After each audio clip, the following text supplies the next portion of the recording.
Welcome to Read or Meet Writer, Okra Picks, featuring Yaffa S. Santos with her new book, A Taste of Sage. We hope to provide some retail therapy, entertainment, and distraction during this hour. I'm Wanda with the Southern Independent Booksellers Alliance.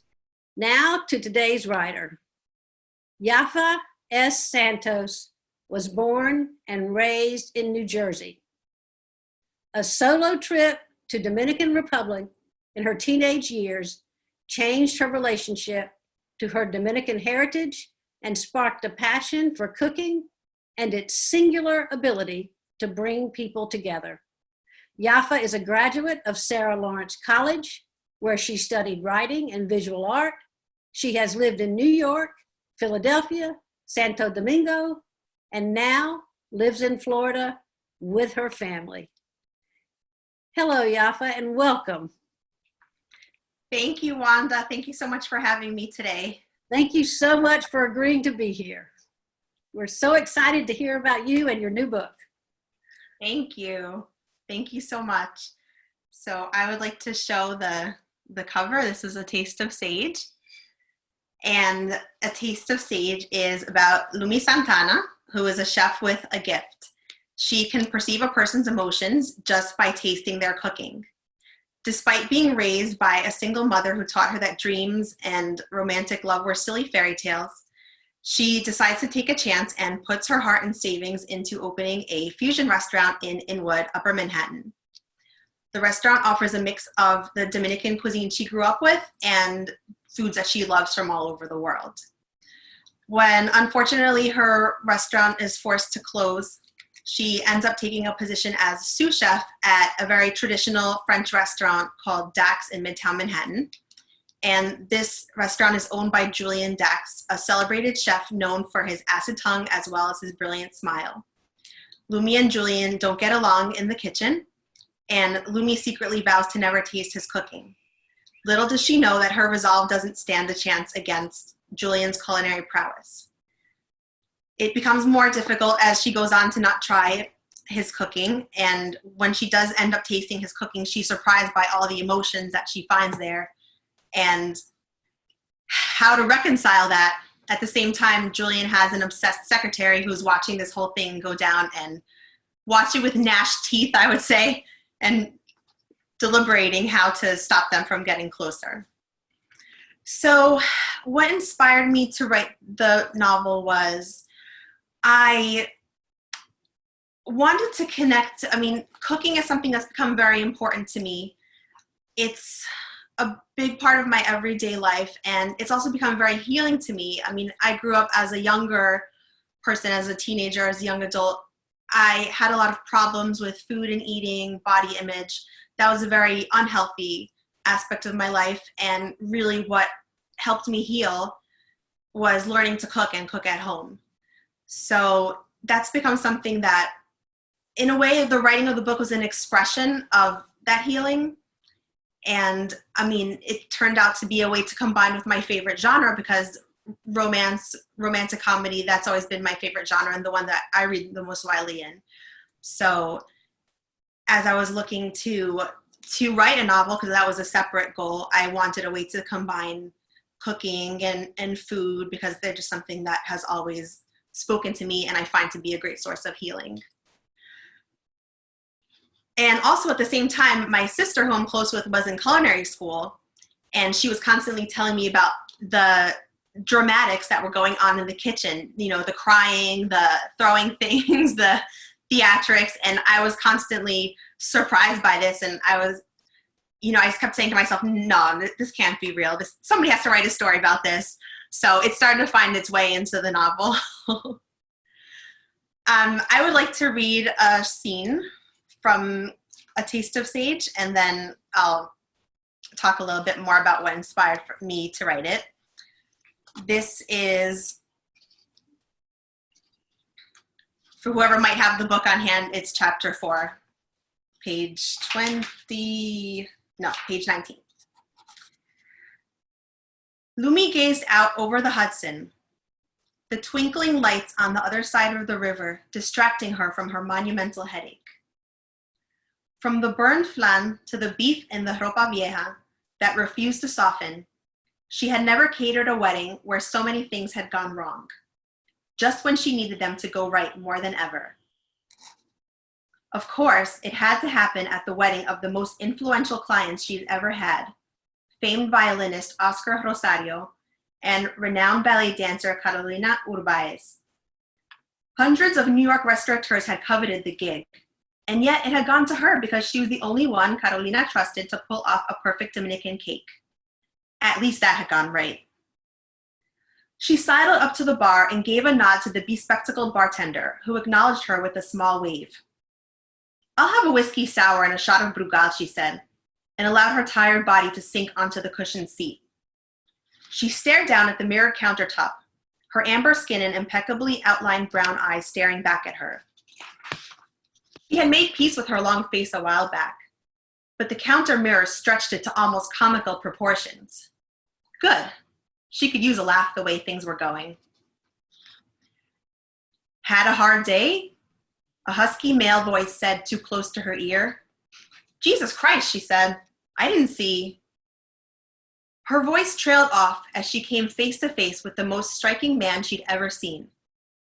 The shock of crimson hair that fell onto his forehead cast broad shadows over his brow.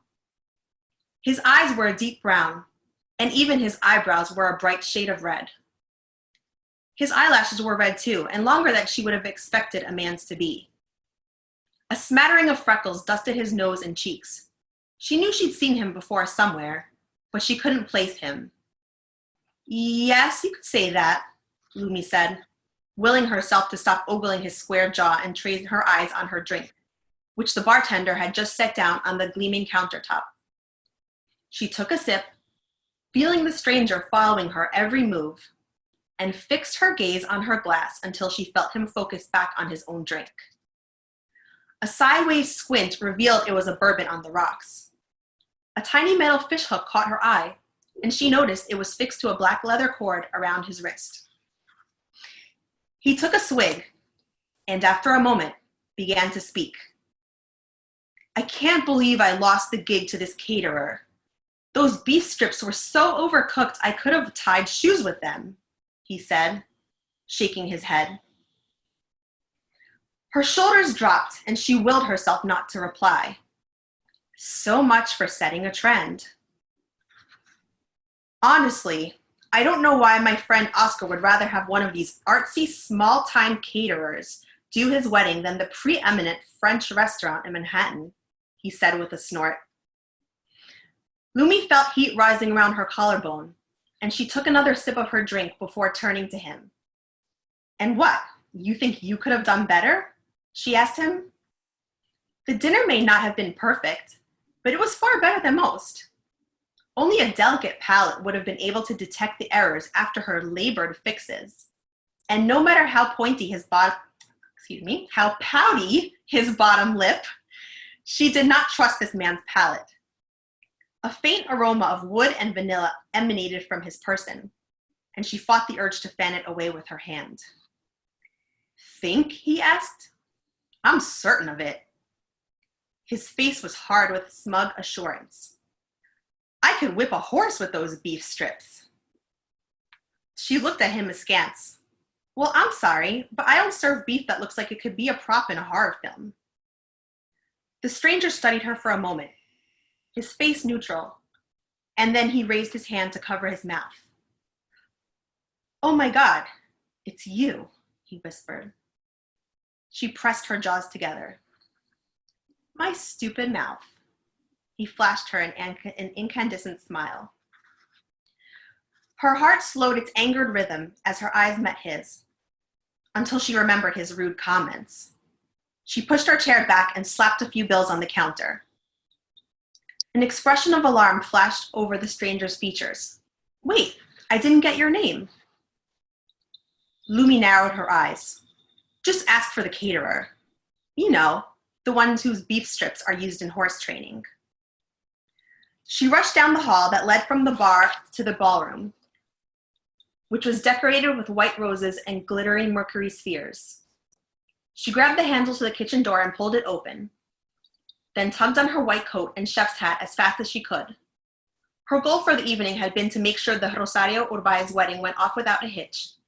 But now she had a new goal: complete all the tasks without leaving the kitchen, so she never had to run into that man again. So that's the meat. I mean, that's not a spoiler to say that's the meat cute, grumpy meat cute has been called. And another thing that inspired me to write the story, especially Lumi's working on her restaurant, putting everything that she could into it and still having it fail, was the time that I spent living in New York. I lived in New York in my 20s, specifically in Upper Manhattan. And so many times you just saw creative, beautiful, well-executed restaurants that you knew it was somebody's dream, and they were super down home. You could talk to them, and it wasn't enough for them to be successful. And it makes you feel horrible as a client, because you wish you could buy all the tea and the empanadas to keep them afloat, but you can't do it yourself because the prices are so exorbitant, and the rents and whatnot. So that was also something that it hurt me to see that happen, and that found its way into the book as well. Something else that inspired me in terms of Lumi's tastes and being able to taste food and know what the people were feeling was, my son is on the autism spectrum, and when he was younger, he would say things like, I would put a song on and he would say, "Oh, this song is orange." Or he would taste food and he would say, "Oh, this bread tastes angry." And at the time, it didn't make sense to me. I would just think, I didn't know what to say to that. I didn't know what that meant. But there came a point when I started to think, well, maybe he's just attuned to something that I'm not. Maybe that's valid information. I just don't get it. And it just became more interesting to me and made me more curious what's out there beyond the five senses. Another thing that inspired me with that is that in my family, there is a kind of a long-running inclination, I guess, where people will eat something if they know it was cooked by an angry person. So, I mean, it happens sometimes. Sometimes we're angry when we're cooking, but there is kind of an inclination. If you're angry, like take 5. You shouldn't be the one to cook today if you're angry, because it's not going to come out good. And I do feel that when I'm cooking, I definitely know, I know what mood I was in, and I definitely see the effect on the results. So another inspiration for writing the book was, I started actually working on Julien's character in a separate story. I had been challenged by my critique partner to write a short story. But first I had started, with the idea that I wanted Lumi to be a chef working and living in Manhattan. So as I was looking for, sources of conflict to add to the story, I had characters in other short stories, and I was kind of looking and seeing, who can I add to this story to be her counterpart and to be that for her. So at first, when I thought of Julien, my first thought was, I don't think that would work. They're going to hate each other. And then, kind of light bulb went on, like, oh, they'll hate each other. Okay. So that's where that came from. And I went on to really enjoy their connection. I find that their attraction is very elemental. It's very fire and ice. I mean, not to be cliche, but that's kind of what I think of with them. I had a painting that I don't have the credit for the painter, so I don't want to share it, but I had one that wears the sun and moon together. It's something that gets repeated, but those kind of things really inspired me for them. And I do think there's an energetic, that was really the heart of their connection, is that there's something energetic that once they were cued into that, they were able to connect and to kind of find the other levels they were able to relate on, the multiple levels, which no spoilers, I won't go into, but everyone who reads the book will find out. So thank you so much, Wanda, for having me. I'm really happy to be here. We're so glad to have you. And it's now time for questions. It's important you stay muted so we can all hear. So in the chat option, you're going to place your questions with a capital Q. You can place the name of your local bookstore as well. And I've asked Linda Marie to field all the questions. And so she'll be asking the questions. And so our first question, Linda Marie. Yes, are there recipes in your novel? Yes, there are. As I was writing the book, I included recipes for Lumi's dishes as well as for some of Julien's dishes at Dax, and then other ones that they create as the story goes on. And that question was from a big fan of Copperfish books in Punta Gorda, Florida. Copperfish. Another question asks, viewer asks, how does your heritage influence your writing? It influences my writing a lot in the fact that I'm glad this was asked, because one of my inspirations for writing the book was that I wanted to see Dominican cuisine represented in the romance genre. At the point when I started, which was in 2015, I didn't know of any books that talked about Dominican food. And actually, when I was starting to write the book, I was speaking with a food blogger about the book, and I told them what I was doing, and the person said to me, "Oh, that's so great, because nobody knows what Dominican food is." And to me, that was just like the most shocking thing, because how could nobody know? It's just like, it was like from another world. So I was like, really? But it made me realize that there could be some benefit to that. And I wanted to see that presented. I mean, I hadn't worked in the restaurant industry, but I worked in the service industry in New York. And one of the things that bothered me sometimes was when people would represent, Dominican food and other, in this case, the French food on a hierarchy. Like if things are going well, we'll have French food for dinner. If not, it's rice and beans. Like that's not the way I see it. So I kind of wanted to do something to contribute to that, because those comments bother me. Why is the book called A Taste of Sage? I'm not sure if that would be a spoiler, but I'll try to do a spoiler-free version, which is that when Lumi tries Julien's cooking, one of the things that she tastes has to do with sage. So there's information there that she learns about him that she wouldn't have known if she had kept her promise not to taste his cooking. Mm-hmm. Oh, I like it. Thank you. Do you have a favorite meal that you love to prepare? I have a lot. I have a lot of favorite meals, but one of the recipes in the book is for sancocho. It's a stew that has root vegetables and different kinds of meats, and I find that very grounding. I'd say that's one of my favorites. Have you ever tested the bad mood cooking concept? I've tested it myself, where I've cooked things when I knew I was in a bad mood, and I said, well, I got to cook anyway, so I'll just cook it. And afterwards, I should have just gotten pizza. This was terrible. A fan of writing books on St. Simon's Island asks, they wondered if you could share your daily writing process. Sure. What has worked for me is getting up early. I have children. I have small children. I also do work a day job, so the majority of the book was written between 5 and 7 a.m. I would get up, and that was my writing time, when nobody could come to me for anything. Because once I got up and started getting the kids ready for school and started, getting off to work, it was hard for me I would keep notes constantly, because when I was doing other things, I would always think of things, I want Lumi to make this, I want Julien to say that. I'd have whole conversations that I would write down like in my phone notes while I was waiting for the kids in the car. But the actual, writing of the book happened early in the morning, and I think that's what made the difference for me, being able to carve out that time and just, have some quiet time where things were able to flow with coffee, of course. Coffee, coffee gets credit. How long did it take to write the book? I started in August of 2015, and I finished in 2018. So roughly 3.5 years. It was like mid-2018. We have a lot of food questions. Okay. So back to food. Have you considered creating a Dominica cookbook? I haven't considered that, but there are some really good ones out there. I do think it would be a challenge for me because one of my challenges in writing the Dominican recipes was that I learned how to cook without recipes.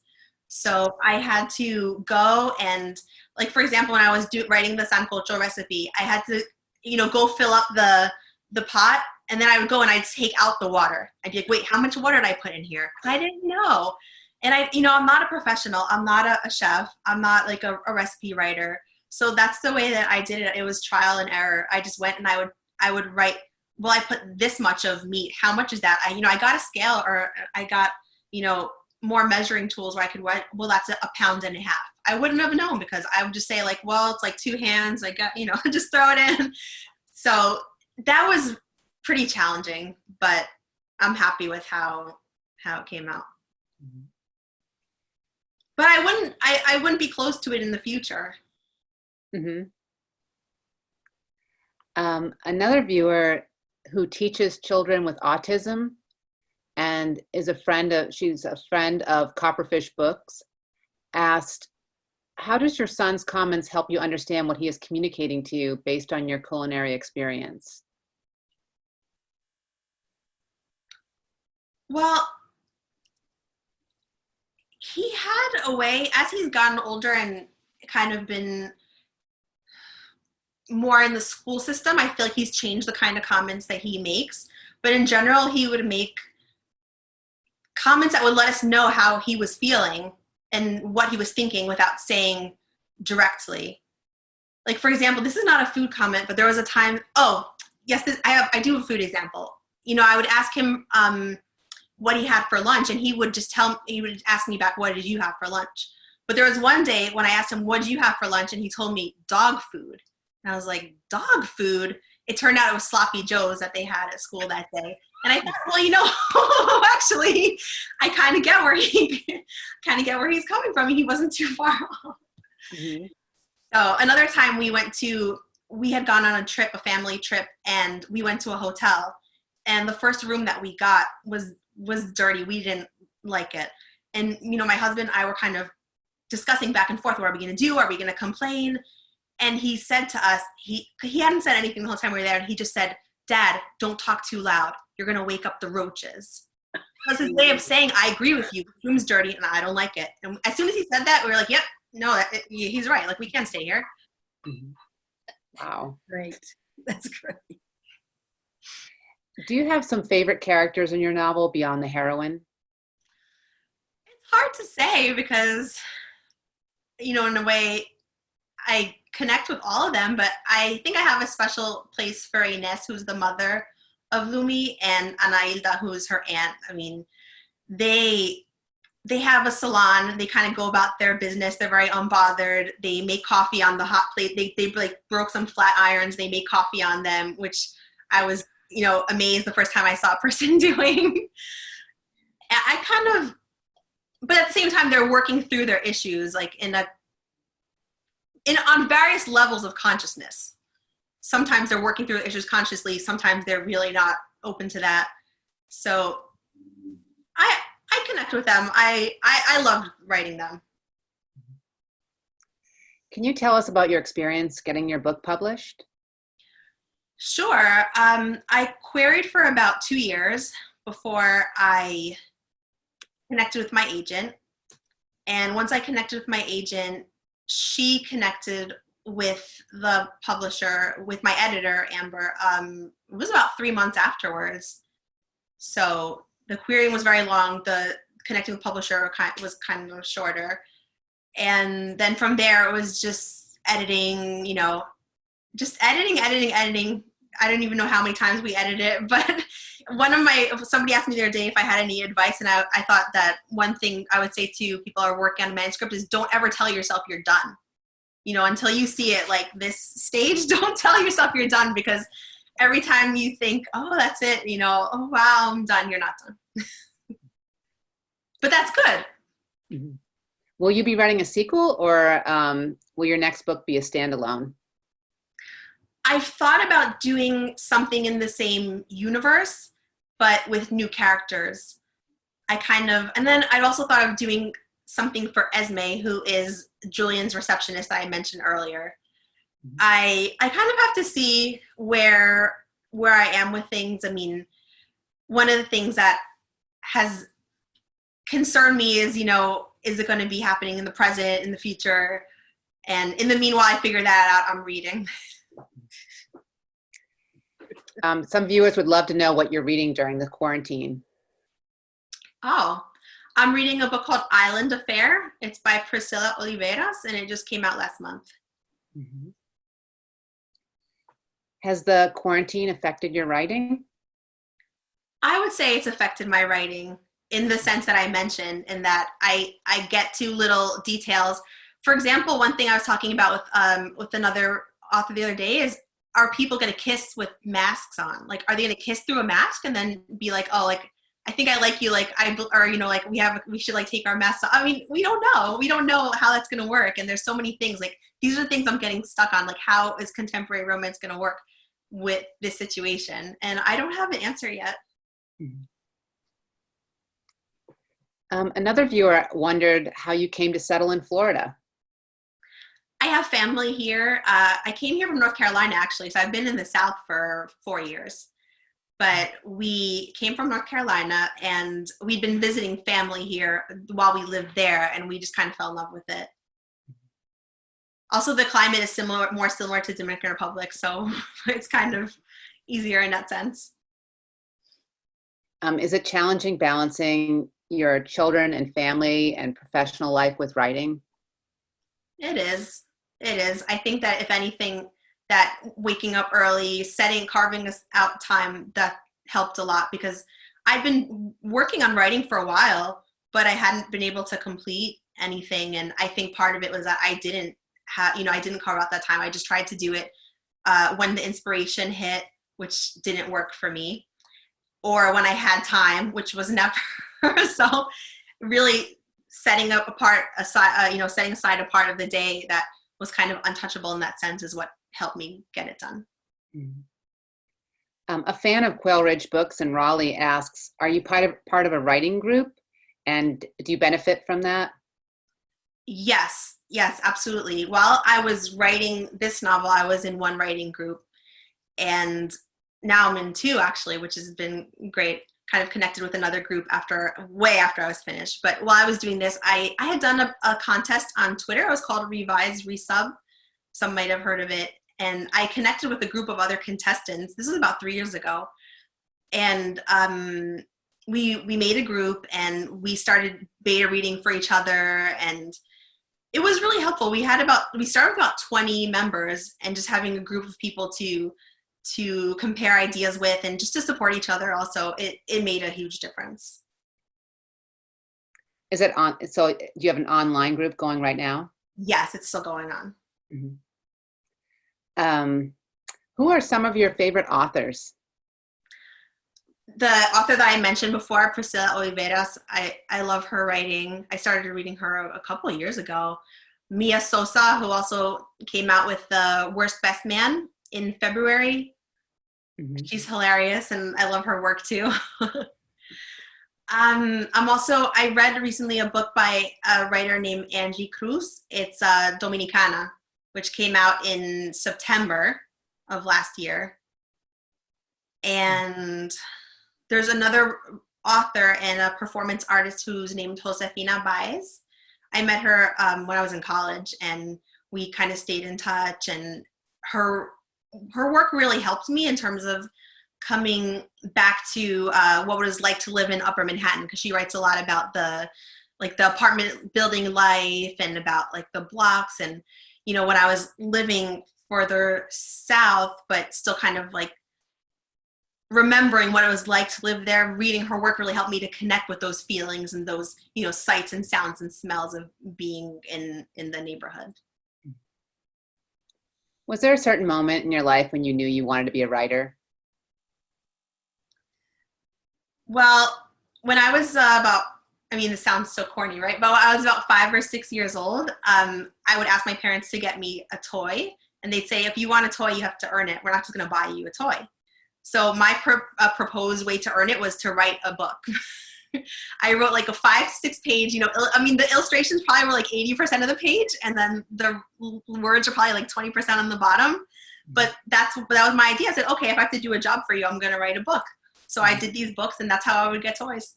I think it stayed with me. Do you still have those books? You know what? I think like all the way at the bottom of a trunk, my mom might have one. But, you know, as you can tell from my bio, I've moved a lot. So it's hard for me to keep track of some things. Do you still illustrate? I do. Not recently, but I have some paintings that I've done, and it's something I do it more like as a relaxation, so kind of a catharsis and a relaxation activity. Linda Marie, we have time for one more question. A number of people have asked if you wanted to share. What is your other job? Oh, I work for a school. Mm-hmm. Thank you. Are your kids home with you now? They are. Yes. So I imagine that's a whole different, for a lot of moms across the country, it's a whole different ball game now. Very. Thank you, Yaffa, and thank you, everyone. This was wonderful. And if you enjoyed it as much as I did, let your bookstore know. Order the book from them. We hope to be scheduling more authors, so please be in touch with your bookstore with any suggestions or ideas for how this could have been better for you. And order A Taste of Sage from them. Thanks, Yaffa, Linda Marie, and Nikki. This is Wanda signing off. Y'all have a great day.